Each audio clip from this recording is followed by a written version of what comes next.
باللہ من الشیطان الرجیم بسم اللہ الرحمن الرحیم یا ایہا النبی انا ارسلناک شاہدا ومبشرا ونذیرا وداعیا الی اللہ باذنہ وسراجا منیرا صدق اللہ العظیم۔ حضرات گرامی، میرے بھائیوں، بزرگوں اور دوستوں، اور میری قابل احترام اور معزز بہنوں اور بیٹیوں،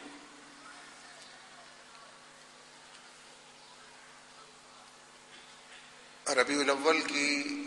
آمد کے ساتھ مسلمانوں کے معاشرے میں جو چہل پہل نظر آتی ہے، جس خوشی اور مسرت کا اظہار ہوتا ہے، اور جس طرح ہر عنوان نبی اکرم صلی اللہ علیہ وسلم سے جڑنے، آپ کے دامن مصطفیٰ میں پناہ لینے اور اثر نو آپ کے ساتھ اپنے رشتوں کو، اپنی نسبت کو استوار کرنے کی کیفیت پیدا ہوتی ہے، وہ کسی سے بھی ڈھکی چھپی نہیں ہے۔ جہاں جہاں دنیا بھر کے اندر مسلمان بستے ہیں، وہ لازماً ایک ضرورت سمجھ کے بھی اور عشق و محبت کے جس تعلق میں مسلمان اہل ایمان نبی اکرم صلی اللہ علیہ وسلم کے ساتھ جڑے ہوئے ہیں، اس حوالے سے بھی آقا کے ذکر کی مجلسوں کو سجاتے ہیں، ایسی محفلوں کو آراستہ پیراستہ کرتے ہیں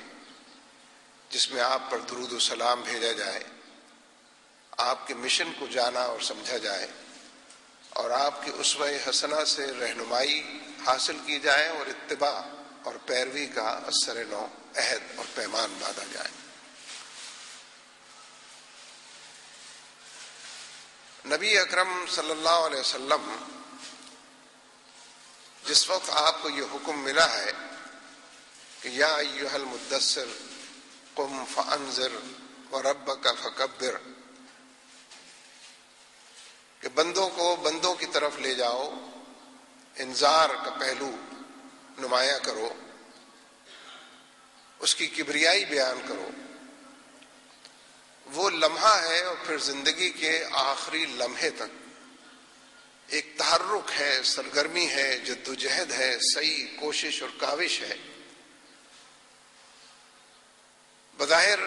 ہر نبی ایک فی دنیا کے حساب سے معاشرے میں موجود ہوتا ہے،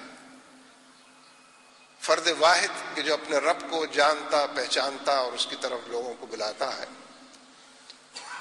نبی اکرم صلی اللہ علیہ وسلم جس معاشرے میں مبعوث ہوئے تھے، وہ معاشرہ جہالت کے گھٹا ٹوپ اندھیروں کے اندر ڈوبا ہوا تھا، جس کو علم کی کوئی کرن، کوئی روشنی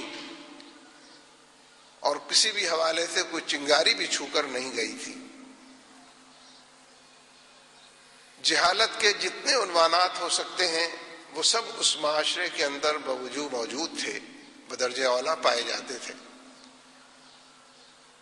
ایک ایسے معاشرے کے اندر معاشرتی اقدار کے خلاف، سماجی عنوانات کے خلاف، لوگوں کے طور طریقوں کے خلاف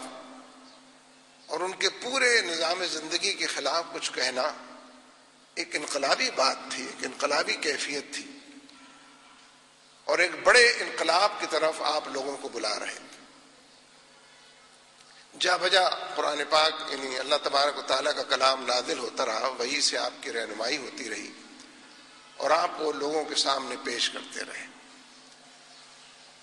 یعنی اللہ تبارک و تعالیٰ بھی پہلے پیغمبر کو بھیجتا ہے، پھر پیغام اپنا بھیجتا ہے۔ پہلے پیغامبر، پھر اس کے بعد پیغام، پہلے ہادی، پھر اس کے بعد ہدایت۔ لہذا نبی اکرم صلی اللہ علیہ وسلم پر یہ کلام اترتا رہا اور حالات اور واقعات کے حوالے سے آپ لوگوں کے دلوں پر دستک دیتے رہے۔ کسی سے بھی یہ بات مخفی نہیں ہے کہ نبی اکرم صلی اللہ علیہ وسلم جس پیغام کو، جس پیام کو، جس دعوت کو اور ہدایت کو لے کر اٹھے تھے، مکے کے بسنے والے لوگ پہلے دن ہی سے اس بات سے واقف ہو گئے تھے کہ آپ کس طرف لے جانا چاہتے ہیں، کس سمت میں رہنمائی کر رہے ہیں، کس منزل کا شعور پیدا کر رہے ہیں. اسی لیے وہ ڈٹ کر جو مخالفت کر رہے تھے وہ جان بوجھ کر اور ڈٹ کر مخالفت کر رہے تھے. ایسا نہیں تھا کہ وہ سمجھتے ہوں کہ صرف 2-4 عبادات کی ہم کو دعوت دے رہے ہیں، کچھ سجدے رکوع کے بارے میں ہمیں ہماری اصلاح کر رہے ہیں، کچھ رسوم و رواج کے اندر ترمیم اور اضافے کی بات کر رہے ہیں. وہ بالکل اس بات کو سمجھ رہے تھے کہ ہماری ساری روایات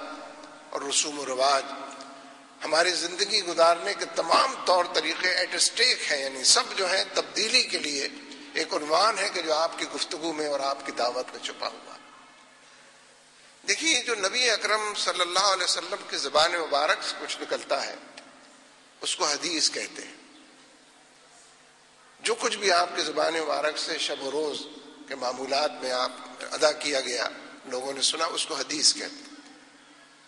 اور جو رویہ ہے زندگی گزارنے کا، جو زندگی دن بھر گزرتی ہے، اس کو سنت کہتے ہیں. کیسے آپ زندگی گزار رہے تھے اس کو سنت کہتے ہیں. وہ طور طریقے تمام اس کے اندر آ جاتے ہیں. نبی اکرم صلی اللہ علیہ وسلم کے ساتھ جو لوگ جڑ رہے تھے وہ بھی عجیب و غریب لوگ تھے. ایک ہی معاشرے کے اندر یہ دونوں رویے بالکل متضاد رویے بالکل نظر آتے ہیں، دکھائی دیتے ہیں. کہ جو لوگ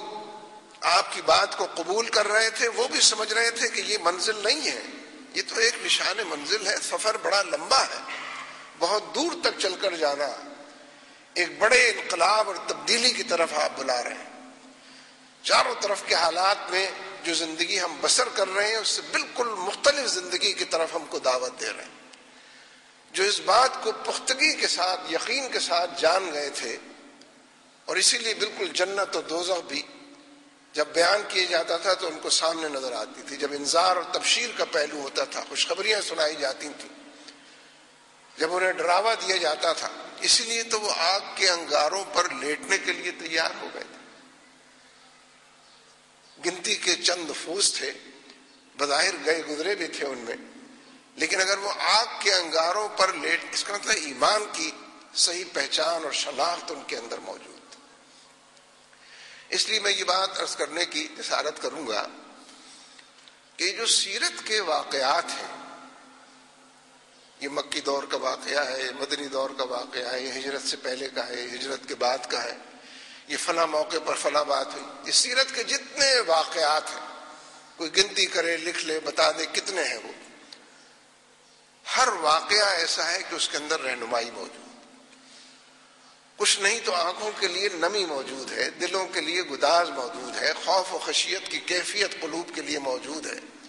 سیرت کے تمام واقعات کے اندر اگر ایک ہی واقعہ صرف بیان کیا جائے، لیکن ان تمام واقعات کو اگر آپ جوڑ دیں اور اگر زمانی ترتیب کے ساتھ جوڑ لیں کہ یہ واقعہ پیش آیا، پھر یہ پیش آیا، پھر صبح کو یہ ہوا، پھر دوپہر کو یہ ہوا، پھر شام کو یہ ہوا، پھر لوگوں نے کانٹے بچھا دیے، پھر لوگ گالیاں دینے لگے، پھر لوگوں نے حالت نماز میں اوج رکھ دی، پھر لوگوں نے ہجرت پر مجبور کر دیا، پھر لوگ پتھر یہ تمام واقعات اگر آپ جمع کر لیں اسی ترتیب کے ساتھ تو جوڑتے جوڑتے لگے گا کہ اچھا یہ تو واقعی پہلے دن سے کسی منزل کا تعین کر کے کسی انقلاب کی طرف رہنمائی ہو رہی اور لوگوں کو ایک بڑے مقصد کی طرف بلایا اور ہکایا جا رہا. یہ اتفاقی واقعات نہیں، یہ حادثاتی طور پر رونما ہونے والے واقعات نہیں کہ پہلے یہ ہو گیا پھر وہ ہو گیا پھر وہ، ایسا نہیں. سیرت کے تمام واقعات ایک مقصد کی طرف لے جاتے ہیں، ایک منزل کا شعور اور اس کا نام نشان پتہ بتاتے ہیں. اسی لیے جو مخالفت کر رہے تھے وہ بھی جانتے تھے کہ یہ ہمیں کدھر لے جا رہے ہیں، اور جو آپ پر ایمان لے آئے تھے وہ بھی بالکل پہچان گئے تھے کہ نجات اسی راستے میں ہے. پتھر ہی کھانے پڑیں گے نا، انگاروں پہ ہی لوٹنا پڑے گا نا، سب کچھ چھن جائے، لیکن نجات کا راستہ یہی منزل ہے جس کی طرف جانا چاہیے. چاہے وہ بلال ہوں یا ابو بکر ہوں، سب ایک ہی طریقے سے بات کو سمجھ رہے تھے اور نبی صلی اللہ علیہ وسلم کا ساتھ دینے یا مخالفت کرنے کے لیے آمادہ اور تیار تھے. اور خود نبی اکرم صلی اللہ علیہ وسلم تمام جزیات کے اندر بھی کوئی دقیقہ فروغ داشت آپ نے نہ کیا، رہنمائی فرما رہے ہیں۔ یہ جو واقعہ طائف کا پیش آتا ہے، اس کو مختلف طریقوں سے بیان کیا جاتا ہے، ٹھیک، سارے طریقے ٹھیک ہیں، اس کے کچھ پہلو بیان ہوتے ہیں، کبھی کچھ دوسرے پہلو بیان ہوتے ہیں۔ واقعہ ایک ہے، ان گنت جہتیں ہیں اس کی، جس کو سامنے رکھ کر بات کی جاتی ہے۔ یعنی نبی اکرم صلی اللہ علیہ وسلم نے بڑے شدائد اور مصائب میں مکے کا دور گزارا ہے۔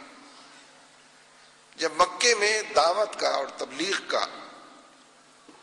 اور اللہ کی طرف بلانے کا کام کرتے کرتے ایک وقت آپ کو گزر گیا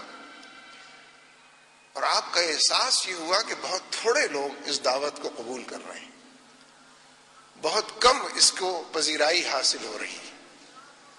بہت بڑے پیمانے پر کوئی بڑا دھماکہ نہیں ہو پا رہا ہے، کوئی بڑے پیمانے پر لوگ نہیں آ رہے ہیں۔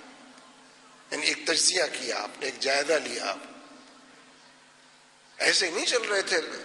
تل پر تمام چیزوں کا احاطہ کیا، اکاؤنٹ فار کیا جس کو کہتے ہیں، اس کا احاطہ کیا، اور پھر آپ نے یہ طے کیا، یہ سوچا کہ مکے کے لوگ تو بات قبول ہی نہیں کر پا رہے ہیں، چلو طائف کا رخ کرتے ہیں۔ اور طبیعت اور مزاج کے اندر یہ بات رچی بسی تھی کہ کیا عجب کہ طائف کے لوگ اس دعوت کو قبول کر لیں،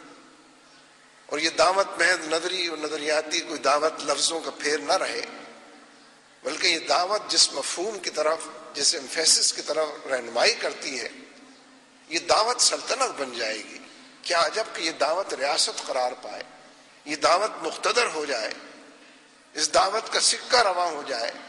یہ دعوت قیل و قال کے حوالوں سے بھی جانی پہچانی جائے، اور یہ دعوت احکامات اور ہدایات کو نازل کرنے کے حوالے، یعنی یہ دیکھیں نا کتنا ویژن ہے، کس قدر بصیرت و بصارت۔ ویژن کا لفظ ذرا سیکولر سا لفظ ہے، لیکن کتنی بصیرت و بصارت ہے، کس قدر دور اندیشی اور دور بینی ہے کہ اس دعوت کو یہاں پر وہ فروغ حاصل نہیں ہو رہا، اور وہ تمکن اور غلبہ جو اس دعوت کے اندر پنہا ہے۔ عدل تو اسی وقت ملے گا، انصاف تو اسی وقت قائم ہوگا، حالات کی بہتری تو اسی وقت ہاتھ آئے گی جب یہ دعوت غالب ہو جائے۔ یہ کلمے کی جو دعوت ہے، اللہ کی کبریائی اور نبی اکرم صلی اللہ علیہ وسلم کی حیثیت جو ہے، وہ متعین طور پر چار دانگ عالم میں اپنے آپ کو منوا لے، ان امیدوں کے ساتھ، اس تجزیے کے ساتھ، اس سوچ اور فکر کے ساتھ۔ اللہ تبارک و تعالیٰ کی مشیت اپنی ہے، یہ خود ایک موضوع ہے، لوگوں نے اس پر لکھا ہے نا بہت، کہ یہ جو اللہ تبارک و تعالیٰ کا محبوب ترین بندہ ہے کائنات میں، یعنی نبی اکرم صلی اللہ علیہ وسلم کی ذات گرامی، الفاظ ختم ہو جاتے ہیں، جواب دے جاتے ہیں کہ اللہ تبارک و تعالیٰ کس درجہ عزیز رکھتے ہوئے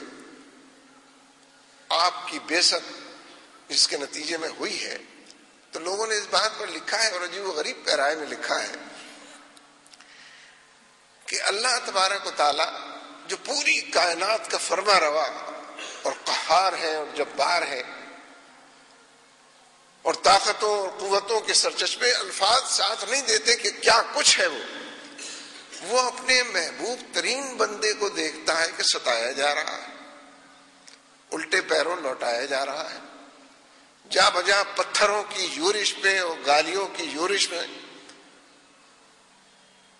ایک مضبوط انسان کی حیثیت سے کھڑا ہوا ہے۔ تو یعنی کیسے، الفاظ بھی تو مشکل ہے نا، کہاں سے تلاش کیے جائیں کہ اللہ تبارک و تعالیٰ اس وقت کیا کر رہے تھے۔ بعض لوگ پوچھتے ہیں خود ہی اور خود اس کا جواب دیتے ہیں، کیا گزر رہی ہوگی اگر انسانی الفاظ کا اور انسانی کیفیات کا اظہار کیا جائے کہ جب اللہ اپنے محبوب ترین بندے کو اس کیفیات کے اندر سے گزار رہا ہے۔ یہ اصل میں اسوہ حسنہ ہے،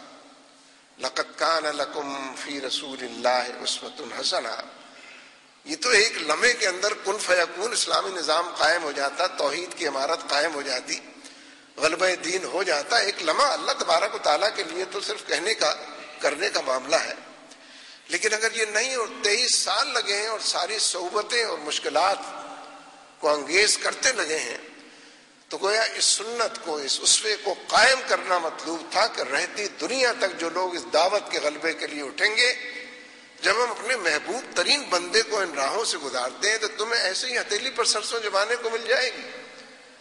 تم 4 بیان دو گے، 2 جلوس نکالو گے، 5 نشستیں کرو گے، 11 لوگوں کو جمع، اور کہو گے کہ کمال اسلامی نظام ہی نہیں آتا، 50 سال ہو گئے کام کرتے ہوئے.